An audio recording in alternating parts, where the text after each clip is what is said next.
ဒီနေ့မှာတော့မိမိတို့အာလူကျော်လို့စားကြပါမယ်ရှင်အာလူလေးကိုရေဆေးပြီးတော့လီးထားပေးပါလီးရတော့လည်းညောင်းပါလေမိမိလီးထားပါပြီးရင်တော့လီးထားရဲ့အာလူလေးကိုပြောရပါမယ်ကျဲရေဆက်ပြီးတော့ရေအေးလေးနဲ့ဆေးထားရပါမယ်ရှင်ပြီးရင်အကြောင်းမိုးလေးဖြူထားလိုက်ပါအကြောင်းမိုးလေးတွေလူပြီးရေခဲတစ်တာရဲ့9မိနစ်10မိနစ်လောက်ထားရပါမယ်ရှင်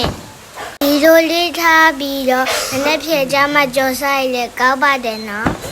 ပြီးရင်တော့အာလူကြော်ပါမယ်ရှင်စီလေးရေဘူးလာရေကြော်လို့ရပါပြီအာလူကြော်ရင်စီတဲ့ကိုထည့်ပြီးတဲမမွေရဘူးနော်အရတာအတစားမုတ်လေးထည့်ရပါပြီးရင်ဇိုနဲ့မမွေပဲအာလူလေးကျွလာမမွေပါပြီးရင်တော့အာလူကြော်လေးရပါပြီရှင်